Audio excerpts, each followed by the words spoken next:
Fidèles téléspectateurs et téléspectatrices de Shalom Télévision, Assalamu alaikum wa rahmatullahi wa barakatuh. C'est toujours un grand plaisir pour nous de vous savoir nombreux devant vos postes téléviseurs pour le compte de votre émission Pourquoi l'Islam. Et nous rappelons toujours que Pourquoi l'Islam, c'est cette émission qui vient de la direction provinciale de la communauté musulmane Ahmadiyya au Congo, la branche de Lubumbashi.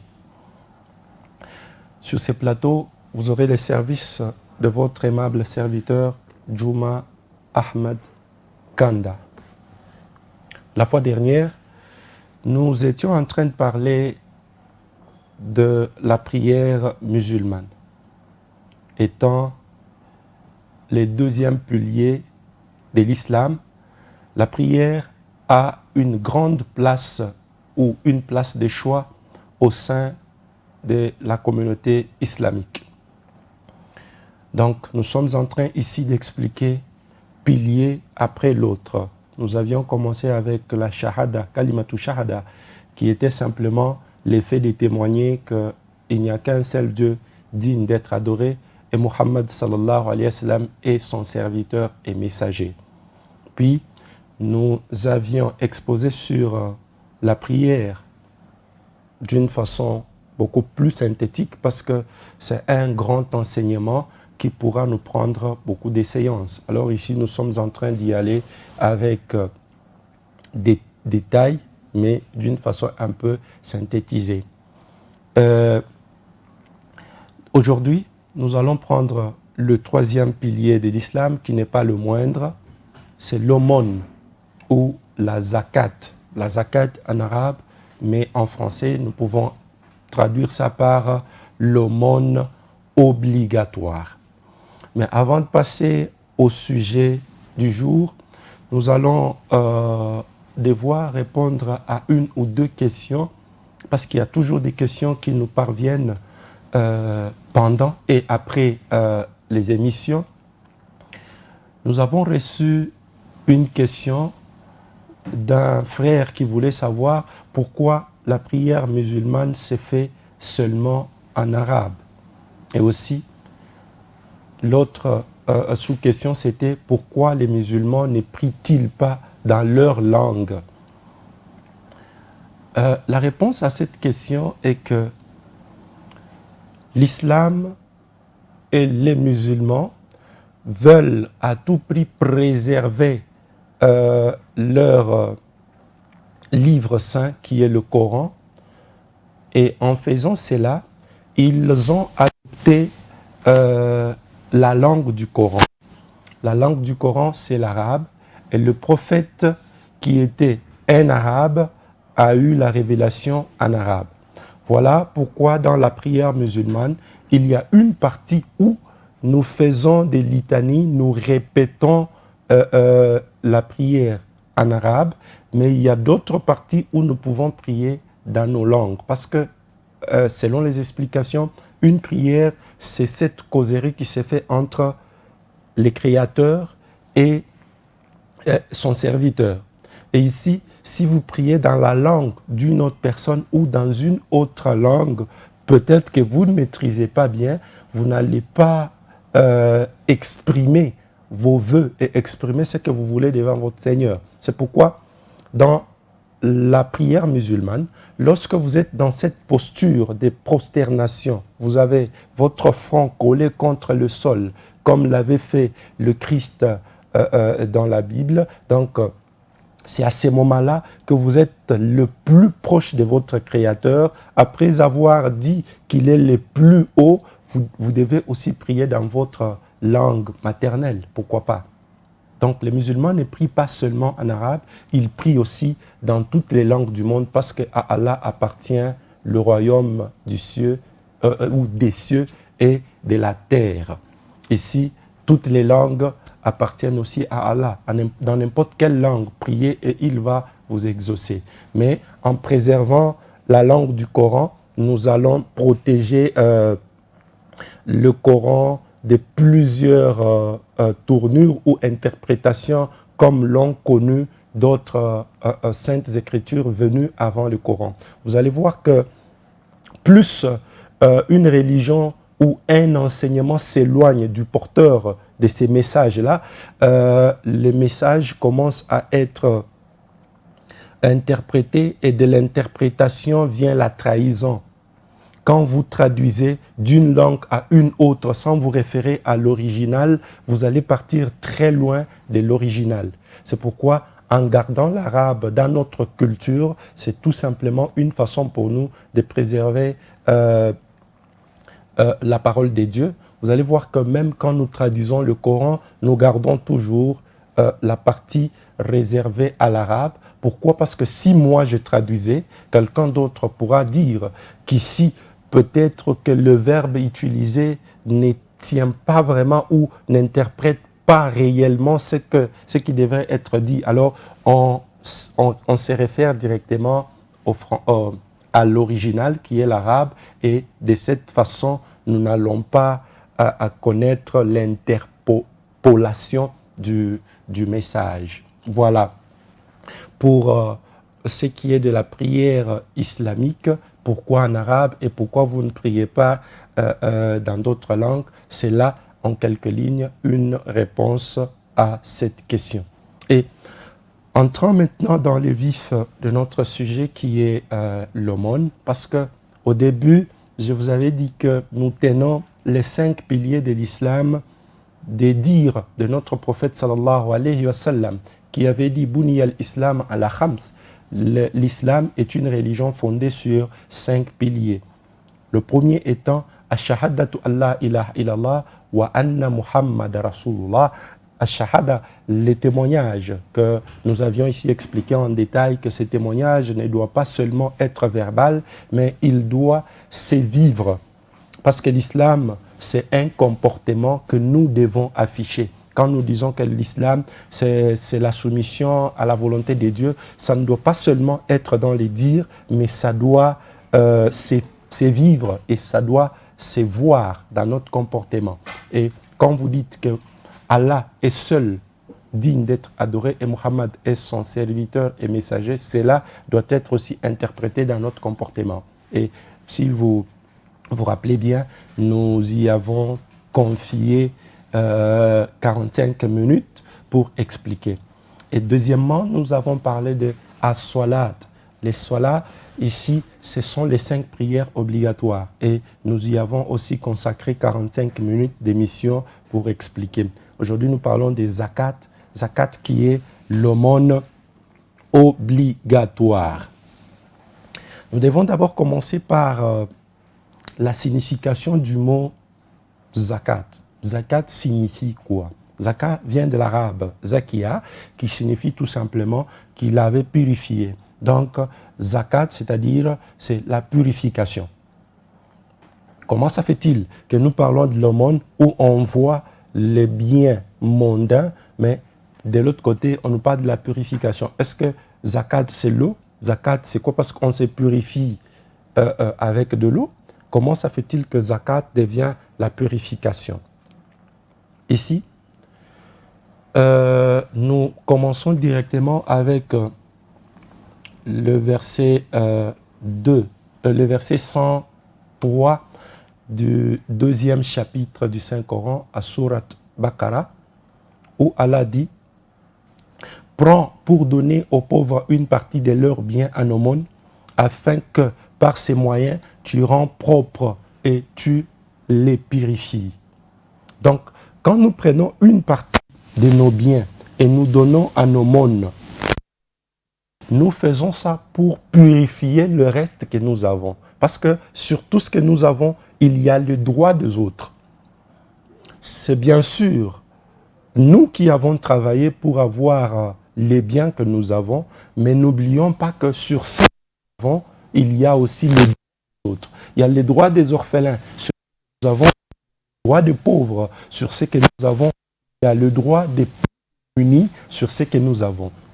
Voilà comment l'islam établit l'équité sur terre, c'est-à-dire on prélève cette aumône auprès des plus riches et ça se distribue dans la communauté aux pauvres et aux autres pour qu'ils ne se sentent pas lésés par rapport à ce que Dieu est en train de distribuer. Donc ici, quand nous avons les biens mondains, nous devons savoir et nous mettre en tête que ce que nous avons, il y a le droit des autres. Et pour répondre à ces droits, nous devons prélever quelque chose sur ce que nous avons et donner aussi aux autres. Donc ici, le but clairement de la zakat, c'est quoi? C'est la purification de nos biens avant tout, et puis faire acte de foi. En faisant cela, c'est un acte de foi que nous sommes en train de réaliser. Troisièmement, nous permettons aux plus pauvres de subvenir à leurs besoins, ce qui est logique et un droit dans le cadre de la responsabilité collective prônée par l'islam. Donc en islam, nous avons ce que nous appelons la responsabilité collective. Donc nous sommes responsables des autres. Chaque musulman est responsable de l'autre. On ne peut pas avoir une classe tellement riche et l'autre trop pauvre. Alors pour équilibrer, l'islam et Dieu a établi dans le Coran le système des zakat pour pouvoir aider les plus démunis et les plus pauvres. Comme ça, ils seront aussi à mesure de payer la zakat et de cette façon, l'argent va tourner dans la communauté et tout le monde va se retrouver. Si nos gouvernements pouvaient aussi adopter ces systèmes instaurés par l'islam, vous verrez que la disparité qui existe entre les différentes classes que nous avons au sein de nos sociétés le gap qui existe entre les plus riches et les plus pauvres seront quand même réduits. Et ici, là, l'autre but de la zakat, c'est rallier les cœurs de l'homme à son créateur. Donc, dans tout ce que nous faisons en islam, il y a toujours derrière cette philosophie qui nous ramène à être en communion avec notre créateur. C'est pourquoi, dans les versets que je venais de réciter ici, le verset 103 du chapitre 2, elle a dit au prophète, prélève une partie sur les biens que nous leur avons donnés, afin que par ces moyens, tu puisses rendre propre les restes. Parce que si vous avez tout ce que vous avez, vous consommez et vous ne prélevez pas la part des pauvres, la part des orphelins, la part des voyageurs, ainsi de suite, ce que vous mangez. Bien que vous êtes les seuls à avoir travaillé pour ça, mais ce n'est pas propre pour vous parce que vous en rendrez compte le jour du jugement. Et Dieu demande à son prophète de prier pour ceux qui payent la zakat. Pourquoi? Parce que sa prière est une source de tranquillité. Vous allez voir que si nous adoptons ces systèmes de vie, nous allons vivre tranquillement. Parce que quand vous allez faire juste un petit constat dans notre société congolaise, vous verrez qu'il y a certains qui se retrouvent très démunis et ils ne savent que faire et comme solution, ils commencent à cambrioler, ils commencent à vouloir prendre des forces, ce que les autres possèdent. Pourquoi? Parce que ces autres n'ont pas voulu prélever de plein gré sur ce qu'ils ont et redistribuer chez les autres. Si nous adoptons ces systèmes financiers instaurés par l'islam, vous verrez qu'il y aura de l'équité et il y aura de la tranquillité parce que ça va des prières faites par le prophète et ça va toujours nous accompagner si nous arrivons à payer la zakat. Et Allah entend tout et il sait tout. Voilà les versets. Maintenant, nous devons connaître, il y a combien de types de zakat en islam? Parce que nous devons savoir, il y a combien de types de zakat et comment ça se paye, quand, où et tout ça. Nous avons deux types de zakat en islam. Le premier type, c'est les zakatul mal, c'est-à-dire l'aumône prélevée sur la richesse. Deuxièmement, nous avons la zakatul fitr, l'aumône que nous payons jusqu'au plus tard, le 27e jour du mois de Ramadan, et c'est là pour aider à rompre les jeûnes. Nous allons voir ça signifie quoi en détail. Ici, nous commençons avec la zakatul mal. La zakatul mal, c'est cette aumône qui est prélevée sur la richesse des plus riches et redistribuée aux plus pauvres. Et nous allons aussi comprendre que Dieu a éclairci déjà toutes les catégories qui sont éligibles à la zakat.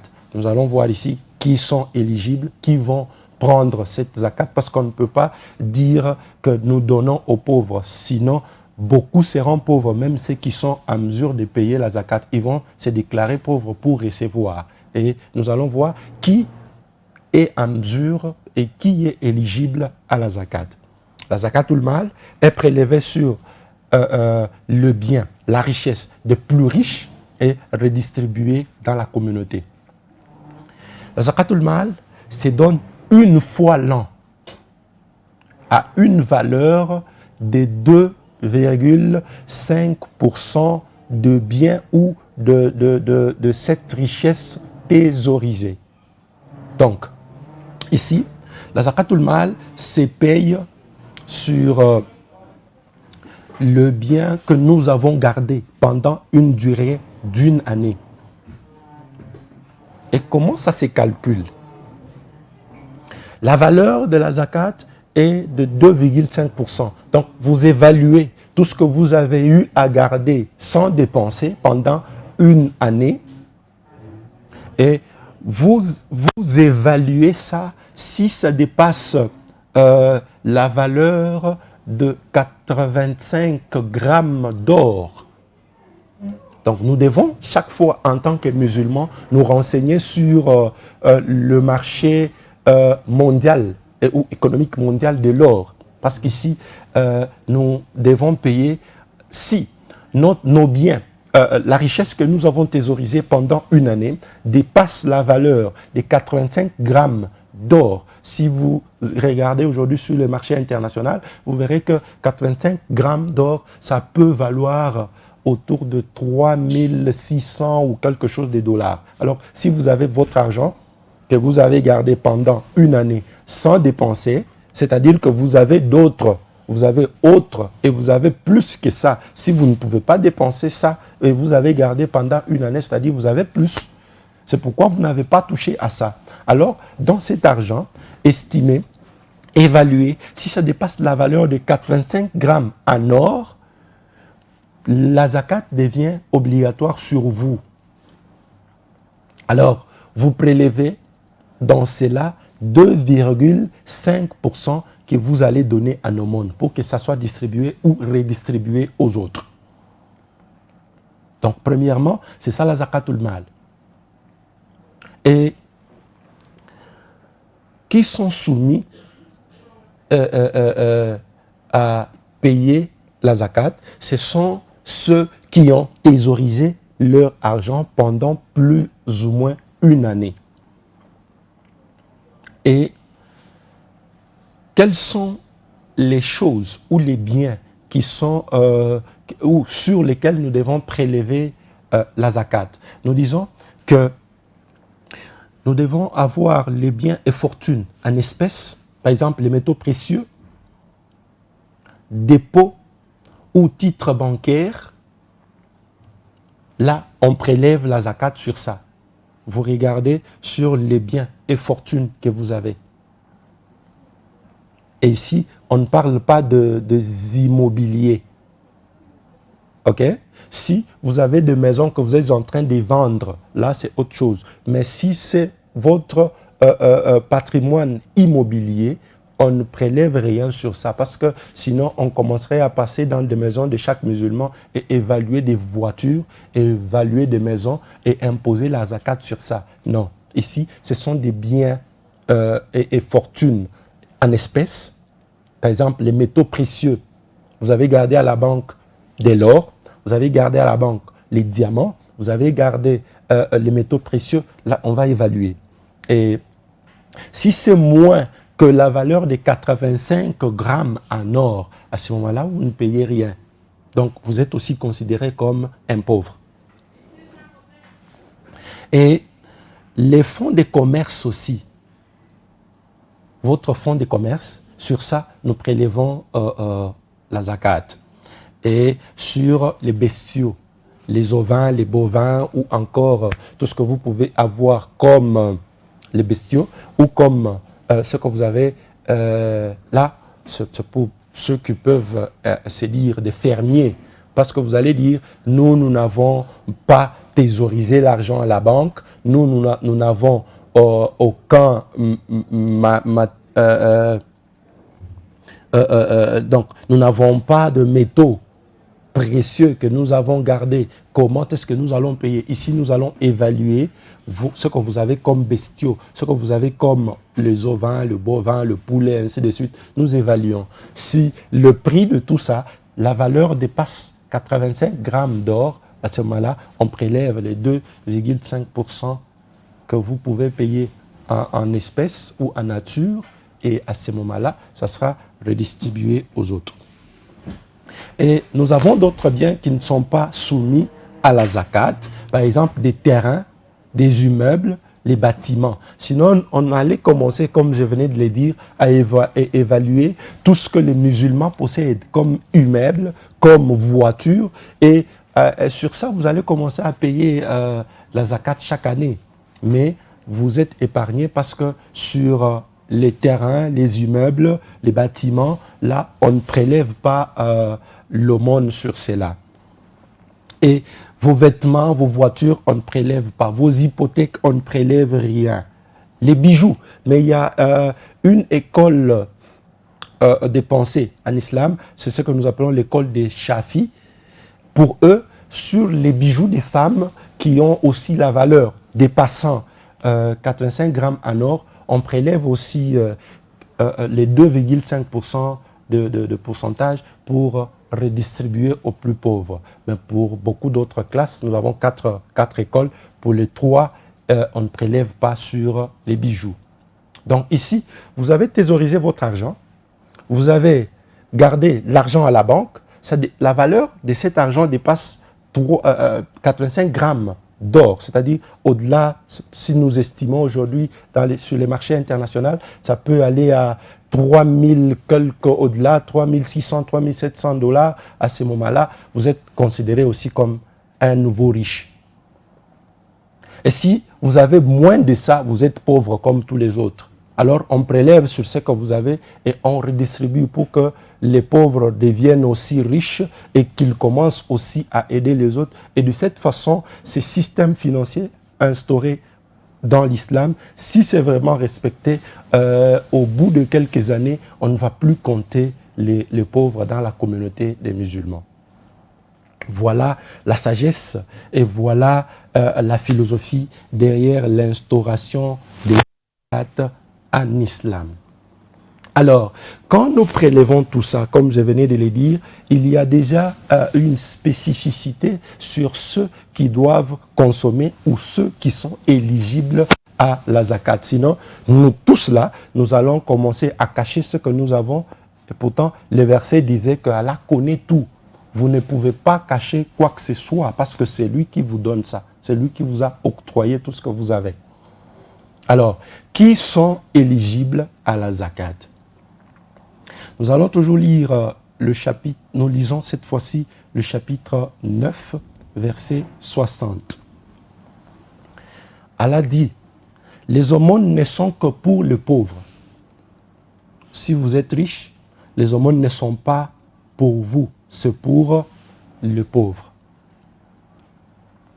Parce que vous, riches, vous avez l'obligation sur ce que vous avez pour que ce que vous consommez soit propre et purifié, vous devez prélever. Je vous ai dit que zakat, la racine de ces mots, c'est zakia, qui signifie il a purifié. Vous prélevez la zakat sur ce que vous avez, c'est-à-dire vous avez purifié ce qui reste. Si vous ne donnez pas, bien que vous soyez celui qui a travaillé pour avoir cela, c'est considéré comme si vous êtes en train de manger le droit des autres. Les autres là, ce sont ces pauvres cités ici. Les aumônes ne sont que pour les pauvres et les nécessiteux. Les nécessiteux ici, nous pouvons dire qu'il y a les orphelins qui sont dedans. Il y a ceux qui sont en difficulté. Allez-y, voyagez et visitez nos villages. Vous verrez qu'il y a des gens qui n'ont que 2 pantalons. Ils portent un pantalon déjà tellement déchiqueté, c'est pour aller au champ avec, et l'autre c'est réservé pour l'église ou la mosquée. Ces gens-là ont droit sur ce que nous avons. Et si nous ne les faisons pas, nous sommes considérés comme si nous sommes en train de manger le droit des autres. Vous allez vous demander comment ça devient le droit des autres, et pourtant, moi je travaille pour ça, je consacre tout ce que j'ai comme énergie pour avoir ça, et on me dit qu'il y a le droit des autres. Si Dieu vous donne la force, c'est pour que vous puissiez travailler. Et en islam, nous avons ce que nous sommes en train d'appeler la responsabilité collective. Donc chaque musulman est responsable pour l'autre, il est responsable de l'autre. Et pour les employés qui en sont chargés. Donc la zakat est aussi pour les employés qui en sont chargés. Vous allez engager quelqu'un pour récolter la zakat. Alors pour lui, vous allez aussi réserver une part. Sinon, il va voler et il va commettre un péché. Et pour ceux dont le cœur a besoin de réconciliation, il y a ces gens qui ont nouvellement accepté l'islam et qui se retrouvent dans des difficultés. Pour eux, vous devez aussi les assister. Ceux qui sont dans des conflits, par exemple dans le couple, et ça demande une réconciliation. Vous savez, quand il y a des séparations, des fois ça cause de problèmes et ça cause de l'instabilité financière. Et à ce moment-là, celui qui se trouve dans cette faiblesse, vous devez aussi l'assister avec la zakat. Et aussi, quand il y avait encore des esclaves, ces frais aidaient aussi à affranchir des esclaves. Donc, l'islam, il y a quelqu'un qui m'avait dit, l'islam prenait les esclaves, ou l'islam est l'une des religions qui avait fait les hommes des esclaves. De toutes les façons, ce problème n'est pas le sujet, mais nous devons quand même ouvrir cette parenthèse pour dire que le premier à affranchir les esclaves, c'était le prophète sallallahu alayhi wa sallam. Et un de ces esclaves affranchis avait même refusé d'aller rejoindre sa famille et il fut adopté comme enfant de Rasulullah sallallahu alayhi wa sallam. Donc, la notion d'esclave en islam a existé avant, mais avec l'arrivée de Muhammad sallallahu alayhi wa sallam, il a aboli l'esclavage. Et pour ceux qui continuent à être esclaves, après avoir embrassé l'islam, on prélevait les 2% sur les biens des plus riches et ces fonds-là aidaient aussi à les affranchir. Et pour ceux qui ont des dettes, nous pouvons nous retrouver dans la communauté musulmane très endettés. Et pour pouvoir alléger les dettes de certains musulmans, on prélève dans les zakatul mal, on paye aussi pour eux leurs dettes. C'est là que nous faisons appel à la responsabilité collective.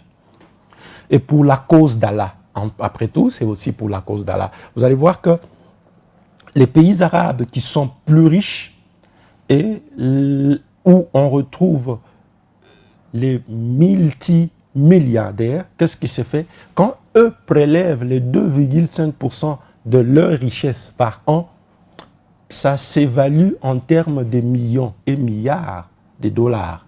Alors, qu'est-ce qui se fait? Après avoir réparti nous faisons quoi? On dit que c'est aussi pour la cause d'Allah. Et pour la cause d'Allah, qu'est-ce qu'on fait? On peut imprimer le Coran, on peut construire des mosquées, on peut construire des hôpitaux, on peut construire des écoles et on peut construire des orphelinats. Ça, c'est pour la cause d'Allah. Et pour les voyageurs, il y a ceux qui voyagent et chaque fois que vous voyagez, vous êtes considéré comme si vous êtes en état de faiblesse. Vous vous retrouvez, c'est pourquoi, des fois, nous autres, quand nous voyageons, j'arrive dans une nouvelle ville, quand je me retrouve chez le musulman ou chez un musulman, on me prend en charge pendant 3 jours. Je dors, je mange aux frais ou dans les frais de mon hôte. C'est à partir du 3e jour que je peux commencer à me prendre en charge. Donc ici, le voyageur est dans la charge ou à charge de la zakatul mal. Vous avez un voyageur qui arrive à la mosquée, on le prend en charge avec les frais qui sont dans la caisse des zakatul mal. Voilà. Tel est le décret d'Allah. Allah a déjà décrété cela et Allah est omniscient et sage. C'est ici la philosophie de la zakat ou de l'aumône. Nous prélevons cela sur les plus riches et nous redistribuons cela aux plus démunis et plus pauvres parmi nous pour que l'équité soit établie. Nous pouvons dire ici qu'il y a aussi la zakatul fitr, deuxième type de zakat. Zakatul fitr. C'est quoi la zakatul fitr? La zakatul fitr, c'est l'aumône que nous payons ici. C'était estimé à 2 sa'a, c'est-à-dire quelque chose que vous pouvez présenter comme ça dans vos 2 mains. Nous allons expliquer pour que ça puisse être très clair. C'est-à-dire, zakatul fitr, que les autres appellent fitrana, c'est l'aumône que chaque musulman paye pour que les autres qui n'ont pas la possibilité de pouvoir fêter. Vous voyez, quand nous jeûnons pendant le mois de Ramadan, à la fin du mois, à la fin du jeûne, il y a la grande fête de la Eid al-Fitr. Et pendant cette fête-là, il y a ceux qui se retrouvent sans moyens et ils n'ont pas la possibilité de pouvoir fêter. Alors, ceux qui ont la possibilité, ils payent pour que ceux qui n'ont pas de possibilité puissent aussi fêter. Toujours la responsabilité collective. C'est-à-dire, chaque musulman saint d'esprit, ayant sous sa charge d'autres personnes, c'est comme moi je suis un père des familles, et par exemple, j'ai à ma charge mon épouse, mes enfants, et si j'ai d'autres personnes qui dépendent de moi, et je dois payer pour tous ces gens-là,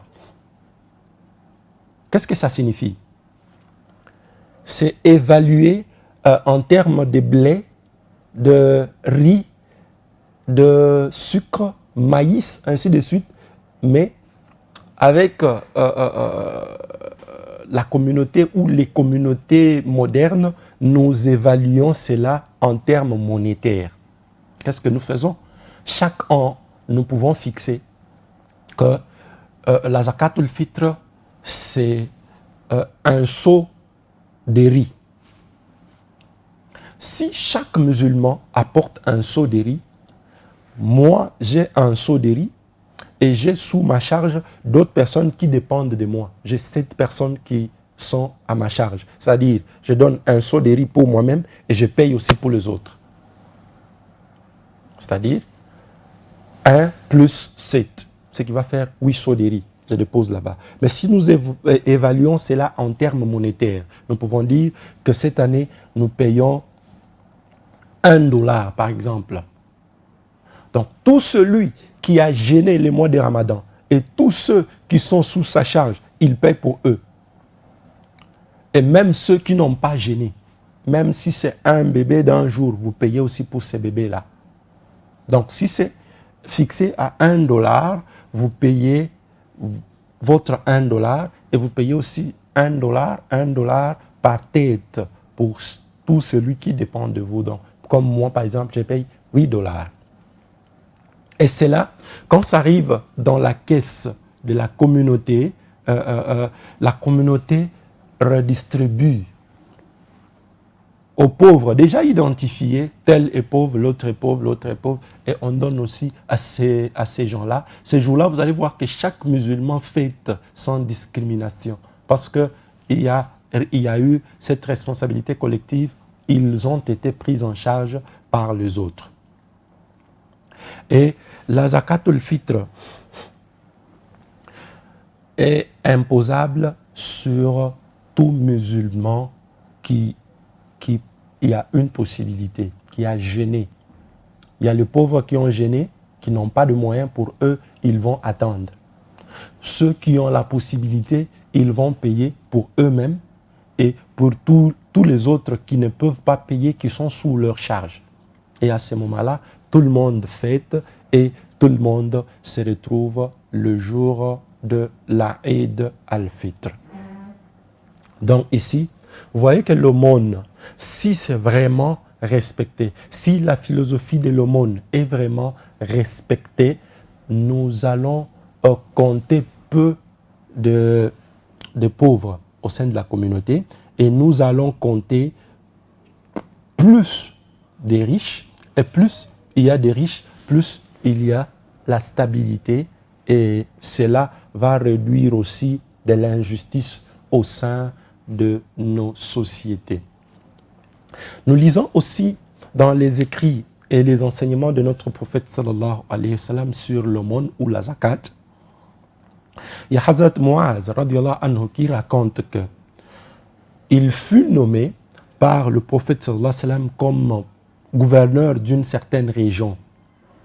Et avant qu'il soit affecté dans cette région comme gouverneur, le prophète lui a donné les instructions suivantes.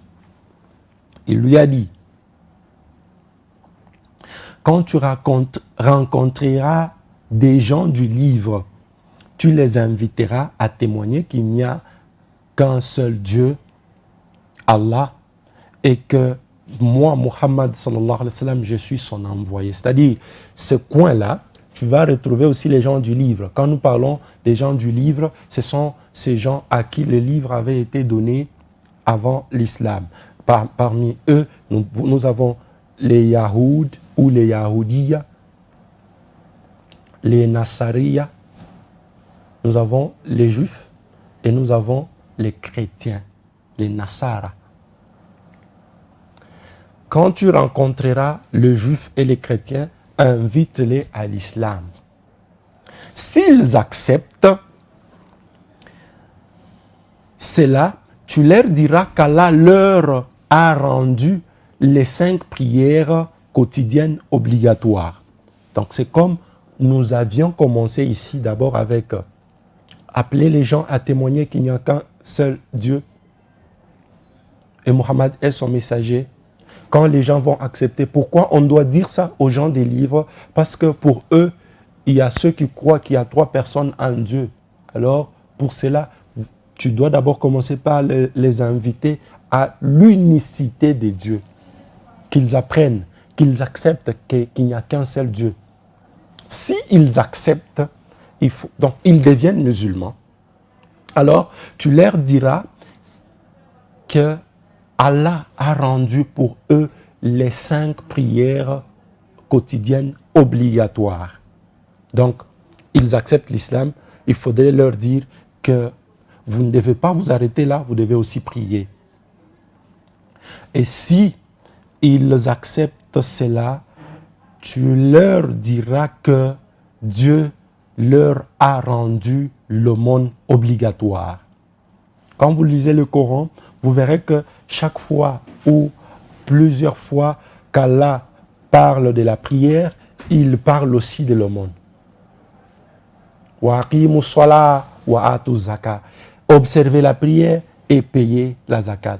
Observez la prière, acquittez-vous de la prière et acquittez-vous de la zakat. Donc ça marche toujours de pair. Lorsque vous priez, vous devez aussi purifier ce que vous avez, vous devez aussi payer l'aumône. Donc voilà, quand le prophète expédiait ses gouverneurs dans plusieurs régions, il donnait aussi des injonctions. Pour ceux qui disent que l'islam s'est répandu par l'épée, c'est vraiment incorrect. Pourquoi?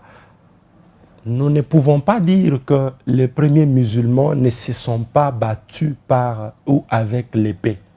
Pourquoi ont-ils ou avaient-ils fait cela? C'est justement parce que l'islam était attaqué par l'épée.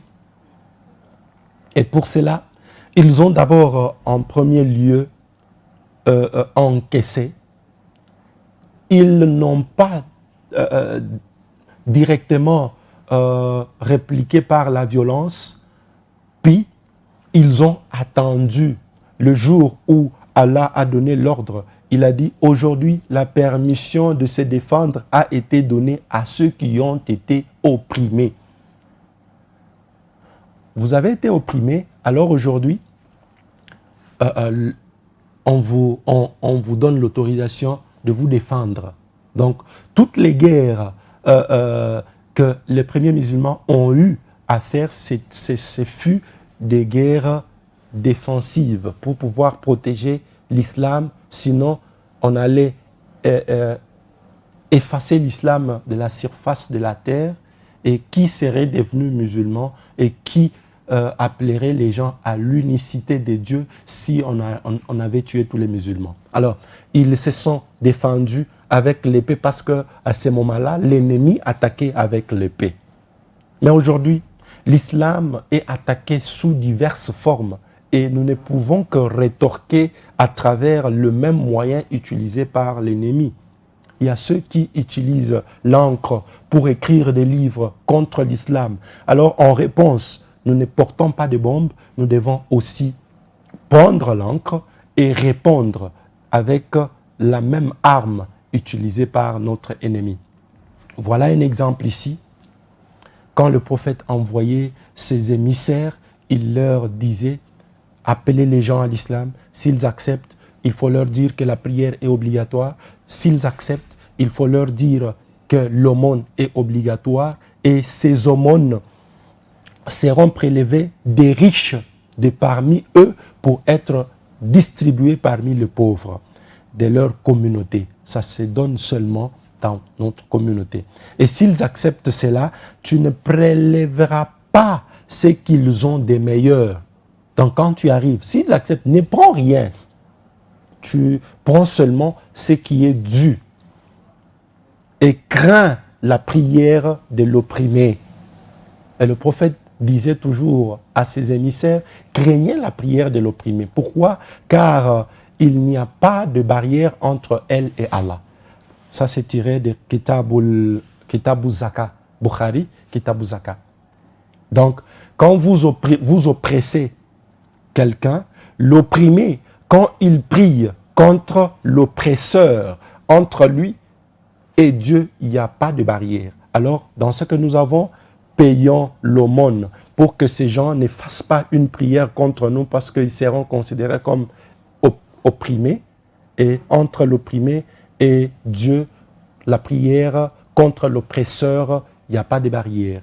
Et vous allez vous voir, aujourd'hui, vous êtes dans une stabilité financière et après un moment, vous n'avez plus rien. Les autres disent même, ici, dans notre langage, on dit qu'il avait touché aux choses. Ce n'est pas qu'il avait touché aux choses, mais il a consommé, il a bouffé les droits des autres. Alors, nous prions toujours que Dieu nous garde sur le droit chemin et nous y appelons aussi les autres et nous appelons aussi nos gouvernants à adopter les systèmes financiers établis par les enseignements de l'islam et vous verrez qu'il n'y aura pas de gap entre les plus pauvres et les plus riches de leur communauté et de cette façon, il y aura la redistribution de nos richesses entre nous-mêmes et tout le monde va se retrouver. Nous allons nous retrouver prochainement avec le même et réel plaisir pour parler d'autres piliers de l'islam qui restent. Et pour le moment, nous vous souhaitons la paix d'Allah et nous vous souhaitons les bonnes choses. Assalamu alaikum wa rahmatullahi wa barakatuh.